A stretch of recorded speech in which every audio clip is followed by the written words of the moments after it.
Hello and welcome back, my friends. As you can tell, I got something coming on here, and I didn't want to miss a coffee with Carl, even though I might be painful to listen to. However, I will do my best to speak clearly. It's actually sort of, it's okay because not a lot came out this week.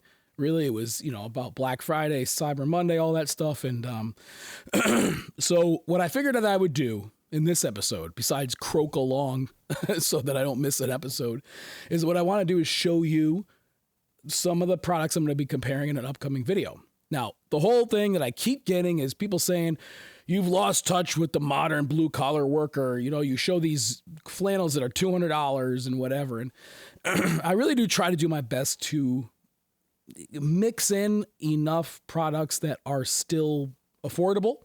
And that's not always easy. And, like during the flannel guide video, I intentionally bought a Wrangler and an Ariat just so that I had something that was a little bit more affordable that people could look at. But of course, nobody focuses on that. They want to focus on the $599 Duckworth or the $260 GNU, right? And the reason that I show those expensive versions is because when you look at something that's high end, sometimes you can look at components of that and it illustrates the difference between that and something that's more affordable so that you can see where the compromises were made. Is it in the pattern? All right. For example, that GNU was full of lots of different angles and arches, and it was very complicated to make. Whereas a regular pattern with straight lines everywhere and fewer pieces to sew together is a lot cheaper to do. What's the material? Of course, that wool that the Duckworth is made out of is very, very expensive. Not only is it full, 100% wool, it's also Rambouillet wool or whatever it's called. Same stuff that Weather Wool uses. So it's not cheap as far as its fabric goes. It's made in the USA, right? Like the labor components. And I know that all of you get that, right? If you're watching this channel, if you're watching this show, you most likely came over from the main channel and you know a little bit more than I think the average consumer does. And you've come with me along with me on this journey to figure out where the money is spent best. And the reason that I included all those different ones in that flannel roundup or any of the roundups that I do is because people have different levels that they're able to buy at. So for some people, $250 for a flannel is absolutely outrageous. I have been there. And for other people, $599 on a Duckworth is a drop in the bucket. And here's another thing. Throughout your life, you'll likely find yourself in one or the other position where you can easily afford something that you couldn't have before. Like I mentioned, I grew up, it was my sister and I in a single parent household. My mother was a hairdresser. She wasn't raking in the dough. We were going through some hard times. Now, I was young and I didn't really know how difficult they were. She did a great job of masking that and making sure that we never went without, right? We always had food. We always had clothes. We always had Christmas presents under the tree. And at times she would have to work a second job. She worked as a waitress as a second job for a while. Then she did a bunch of other jobs, kind of as supplemental income, because you do what you have to do to get by. And I think that from her is probably where I got a lot of my work ethic. So, which is why I'm here talking to you, even though my voice is a little bit hoarse. So hopefully you enjoy the beauty that's going on here, because there's not a lot to listen to. So when I say that I understand the frustration that's behind somebody who attacks me for putting out a guide or a roundup that includes very expensive flannels or expensive boots, whatever it is, I get it. I really do. It's misdirected anger is what it is, right?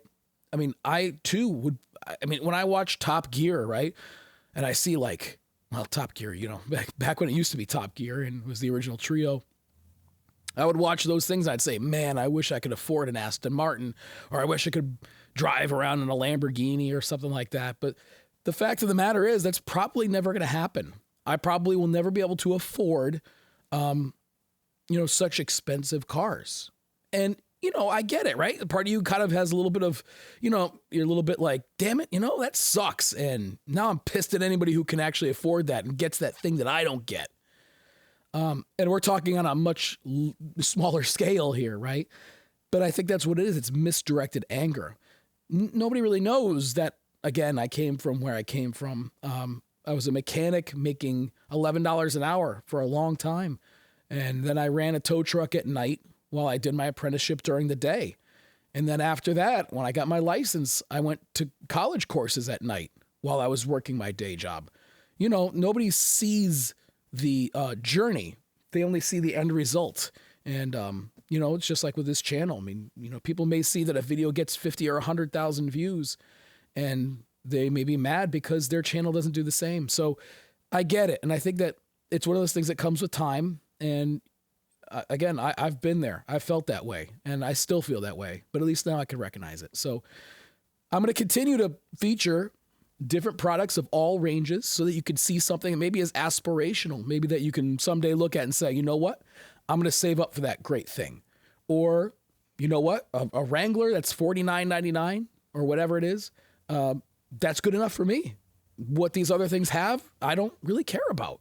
And that's totally up to you, which is why I don't talk about one flannel in my flannel guide each year. I talk about this year was 13 because they all have something to offer. And I think that it's worth looking at each one.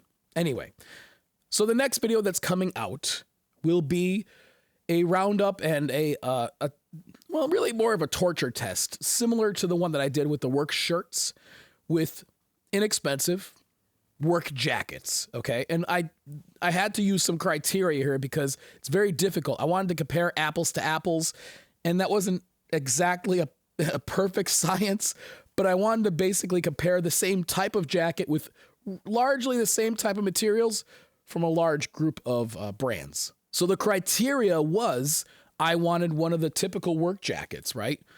So 2 hand warmer pockets, a hood, drawstring, and that's kind of it. So this is the active jack type of jacket, right? And I wanted to choose one from each of these brands. Now, it wasn't always an option to get a duck canvas version from each brand. So I did the best I could. So like I said, this is not going to be a perfect science, but it's okay. So I want to talk about each one of those here, and I'll give you a little bit of a sneak peek of what's coming up so that you can see what's in the lineup and what's going to be tested. And the cool thing about this too is that I am going to have to destroy these somewhat. I'm going to use the Martindale machine, the abrasion tester, to see how long it takes to wear through the shell fabric so you can get an idea of how abrasion resistant they are. But what I want to do is I'm going to take out a section that's no bigger than I need for that abrasion test. And then what I'm going to do is actually, I want to have like a patch made up to put over that. And then I'm going to send these out to patrons who want them. So they're all in, I think, size large. And so if patrons want a work jacket that has a patch on it, then maybe I'll get embroidered with my, company name, or, maybe it'll say, Carl's Demolition Lab or something like that. I don't know.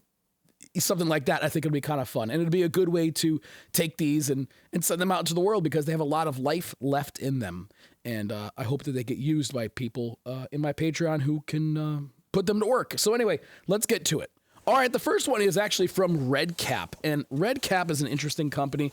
I used to have Red Cap uniforms when I was a mechanic. And, they were okay. We had, I think it was, a pair of pants, a striped shirt with our name on it, the garage name. And then also we had a jacket, which felt very similar to this one here, although ours didn't have a hood on it. But the lining is very similar. And the jacket did okay. Like, it wasn't the warmest thing in the world, but we were required to wear it, which when you're removing snow from cars or something like that, I would have rather had my own stuff. But either way, this is a Red Cap jacket, which has the same features that I mentioned. So you have a hood here, and I'm sorry, we're not going to do the whole B-roll thing of each one. I'm going to save that for the video. This is just a sneak peek. Ideally, I would give you a good look at this thing or whatever, but that's going to be the main video. All right. So here we have the Red Cap version. A couple of things that I noticed right off the bat. It's not a very thick lining, as I remember. This is a kind of just a polyester quilted lining. The hood is lined, which is cool. They have some interesting little like bar tacks, like they're red for some reason on this. I don't know why that is. They have 2 hand warmer pockets. They don't have a storm cuff, which most of these do. I'm surprised. So this just has a regular old cuff with a snap closure. That snap closure only has one position. This is something that really bothered me on some of these flannel shirts is if you have big wrists like I do and you wear a watch, you need to open that cuff up, even if it's only on one sleeve, just to accommodate for that. So this only has one position, and that position isn't exactly big. So, you know, they skimped out a little bit there. I wish they hadn't. And the zipper on this guy here is, what is it? It is a YKK. So it's a smaller YKK, but that works. This one also has this interesting kind of, so like I mentioned, it doesn't have the rib knit cuff or hem, but it does have this elasticized duck canvas at the bottom. So that's kind of interesting. Anyway, so that's from Red Cap. Oh, where's this one made? Let's just go ahead over that real quick. Made in Mexico. So, I mean, there's a lot of great stuff made in Mexico. I don't think that really says, anything particularly good or bad about it. This one, right off the bat, I can feel that it's warmer. I think this is from Berne Apparel, if I remember correctly. Berne. Yes, it is. Okay.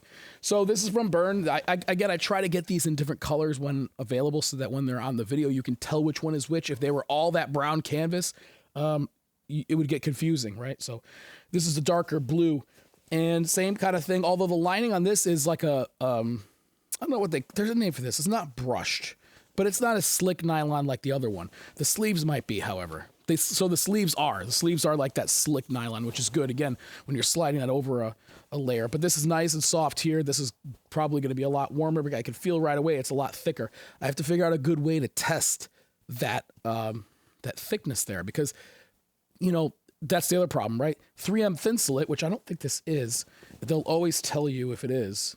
3M Thinsulate is just that. It's very thin, but it's warmer than kind of the generic grade insulation like this one here. But this feels pretty thick. Sometimes they'll give you the grams of it. I don't know. It has that kind of pocket layout like you're used to with the zipper pocket on one side. It also has a little sub pocket on this side, which is kind of cool. And then another interior pocket. This one has rib knit cuffs and rib knit hem, which is cool. So, I like that as long as it's not too tight, because when it's too tight, if you have arm hair, it's like murder. I don't know what to tell you. It's so uncomfortable at the end of the day. And I know probably people will be like, oh, you're such a wimp. Yeah, sometimes I am. You're right. Okay, made in Bangladesh. So that's the one from Berne.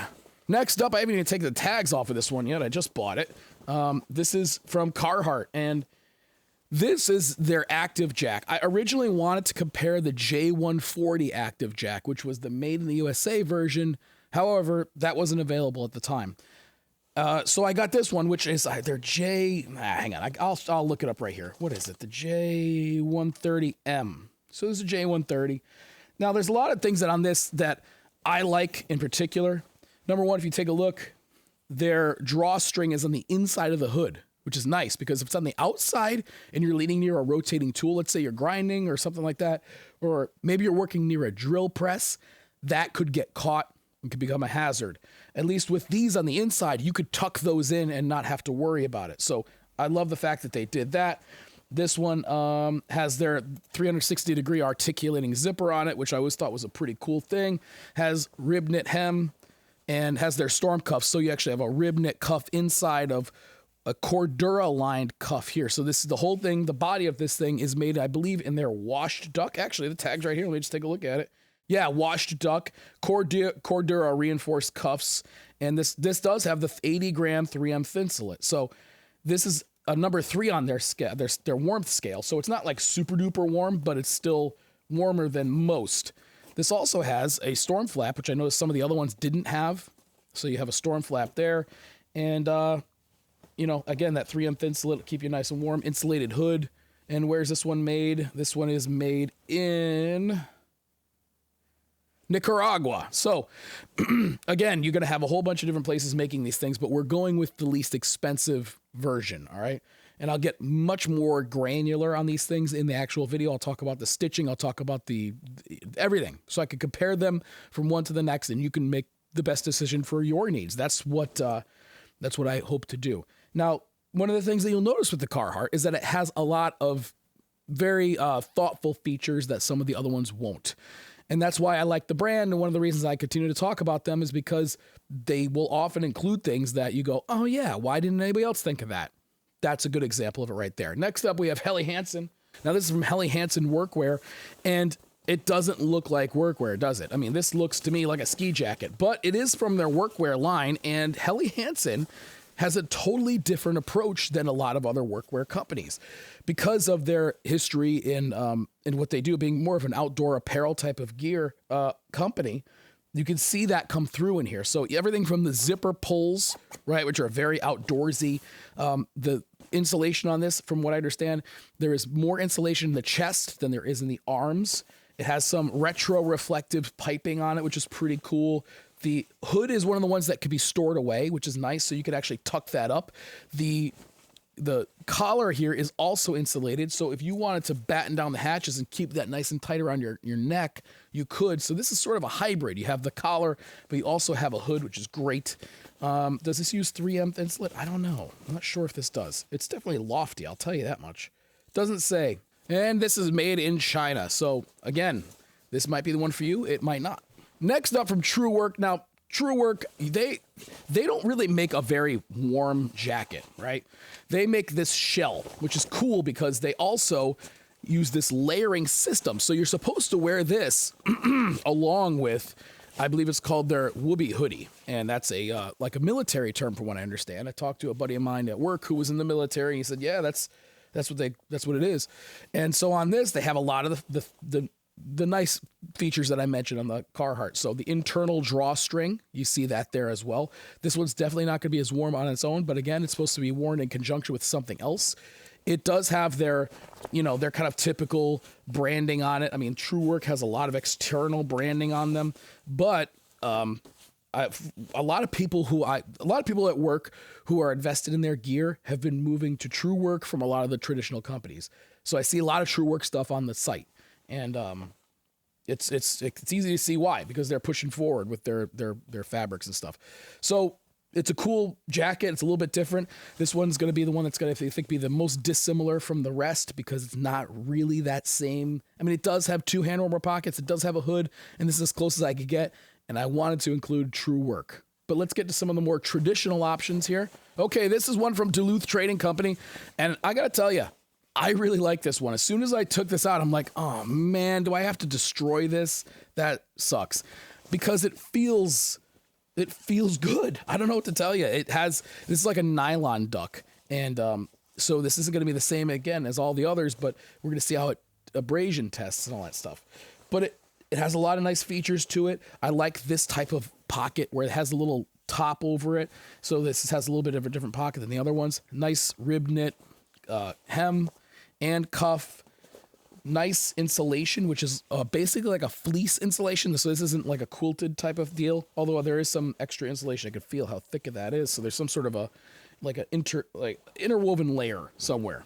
They have right here a media pass through. So if you ever remember these on your chest pocket, when you used to have an MP3 player or something, you could run the cord through there and into your ears. Now most people use cordless headphones, but if you have one, you can do that. Or if you have a pair of those headphones that look like safety headphones or hearing protection, you can actually listen to your podcast. That's great too.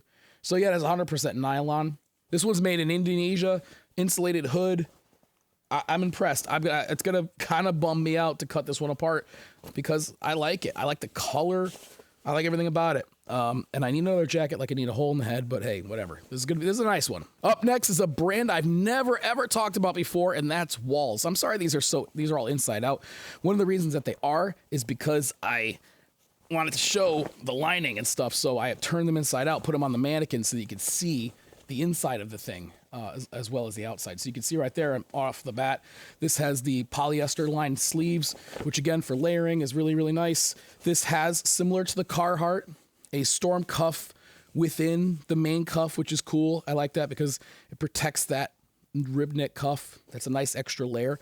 And interesting about this, it has this kind of white Sherpa or cream colored Sherpa lining, which I'm sure is very, very warm. Insulated hood as well, which is great. So that's a 3-piece hood there. External drawstring on this guy. Big, chunky zipper on this. Not sure who makes it. It says Walls on it, so could be a rebranded YKK, could be their own brand. I'm not really sure. This is like one of the warmer feeling ones right off the bat. The weight of it and that insulated Sherpa. I mean, that's just a nice feel. and this is made in China. So, you know, again, these are supposed to be affordable work jackets. Since everybody wants me to do more affordable stuff, well, here we go. I got a pretty good pile of work jackets going here. Okay, up next, we have this one from Dryshod. And originally, I got to tell you, I thought this was the same thing as the Berne. I'm like, are these the exact same jacket? Because take a look. The lining is basically the same, right? It's that kind of, you know, almost brushed type of thing.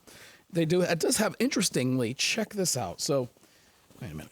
Okay, let me pull these sleeves inside out. I'm sorry about this. I really am just poorly prepared. Okay, so rib knit cuff there. No protection around this one like you saw on the Carhartt and on the walls and on the Duluth, I think, too. But this does have triple stitching on it, but it just feels a lot like the Berne. And I'm like, this might be the same thing. So this is made in Bangladesh. Does it use 3M Thinsulate or is it a regular? I think it's just a generic polyester insulation, but for a lot of people that'll work just fine. I like Dryshod. If you buy one of my hats that has my logo on it, that's a Dryshod hat because I like it. I like the unstructured caps. You know what I mean?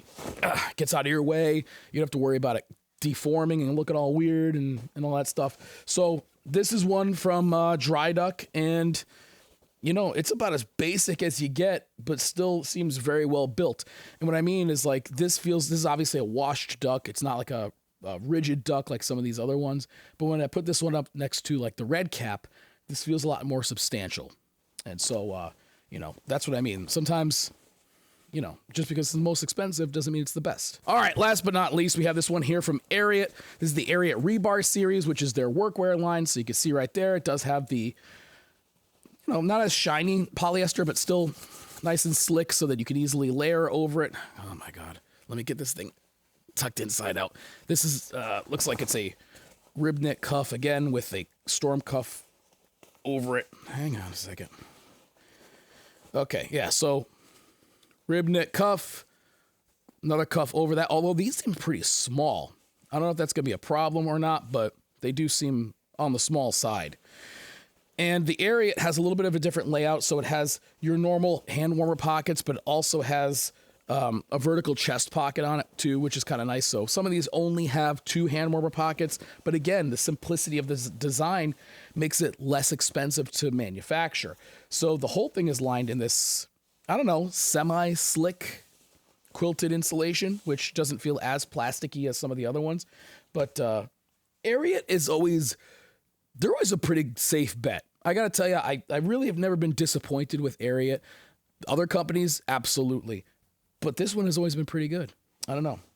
And then this one is made in China. So, you know, feel about that how you will. I got a lot of hate for people who thought that I said made in China in a like a bad way. And I look, I don't know, read into it what you will, but you know, I said it how I said it. And if I was really worried about how everybody felt about the way I said everything, I'd never get anything done. So, you know, whatever.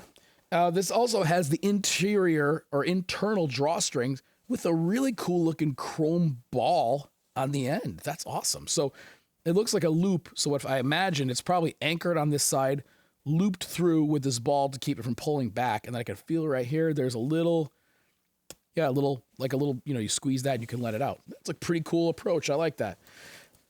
Again, Ariat always really has a pretty well thought out product and decent pricing as well. I did notice though, it seems to only have one interior pocket. That's kind of a bummer. I like my interior pockets, and it's sad to see that doesn't have that. But we are really going to do a deep dive, as I mentioned, on each one of these jackets and how they compare to one another. I may have forgotten one here. I think I have them all, but they've been kind of sitting in a pile. I was actually, believe it or not, I started working on this video maybe January or February, the end of last year, or the beginning of last year, I should say. And I realized that by the time it was done, it would be springtime and nobody's looking for jackets. So I got to get off my butt and finish this video for when it gets cold and people are looking for jackets. Ideally, I would have had this video done already, but it's not. I'm just looking at this really chunky zipper on the Ariat. This is a plastic zipper on the Ariat. It is a YKK. And this thing looks real chunky, but I like that. And, you know, between metal and plastic zippers, I think the jury is still out. I've heard arguments on both sides. Some people say, well, you know, metal can break, it can fray, not fray, but you know, like it can get marred and it could just not work well, whereas plastic always does, especially in the really cold weather. I don't know if I've ever been that cold where it becomes a problem. Other people say that plastic is always skimping out. I don't know.